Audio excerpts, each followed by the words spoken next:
Bonjour à vous, donc je m'appelle Besma Boulabjaoui. Je suis diplômée de USTHB en génétique moléculaire et j'ai aussi un diplôme en DES marketing et communication. Je suis chef d'entreprise, je gère actuellement Plasticide l'Algérie, qui est une entreprise de recyclage et valorisation des déchets plastiques de type PET essentiellement. Donc elle est localisée à Constantine. Elle fait travailler 5 personnes directes et pas moins de 20 personnes indirectes. Nous avons 2 lignes de traitement de déchets, donc un broyage et lavage, et la deuxième ligne qui est l'extrusion, granulation.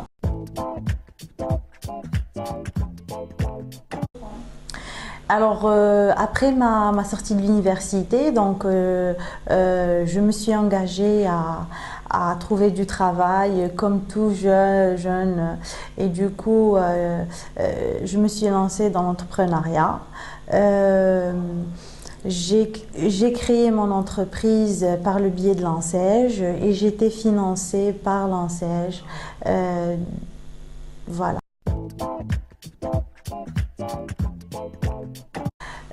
Donc par besoin, donc le marché, la demande était là.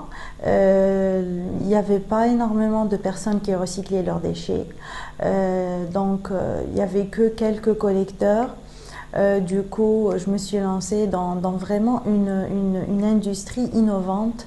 Même actuellement, elle est toujours, mais en 2001, c'était vraiment innovant.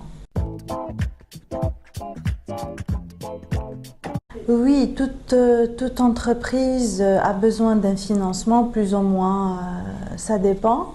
Moi, j'ai eu besoin d'un financement puisque c'est vraiment une industrie et c'est l'ANSEJ qui me l'a offert en fait.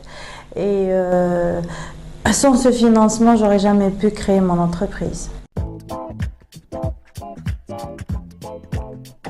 Alors les freins, c'était des freins administratifs.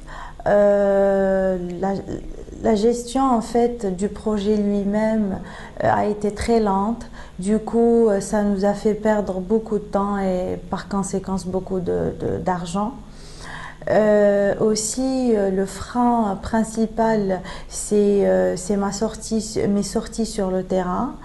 C'était pas évident de rencontrer des hommes qui faisaient de la collecte au centre d'enfouissement technique, aux déchetteries, aux décharges, pour leur parler de recyclage, pour leur proposer d'acheter du déchet.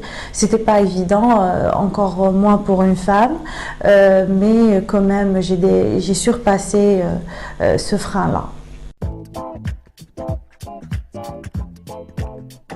Alors, mes conseils, ça serait de foncer, pas tête baissée bien sûr, faire ses études de marché et se tenir à ses objectifs quoi qu'il arrive, quoi qu'il en soit, et continuer à aller de l'avant. Voilà.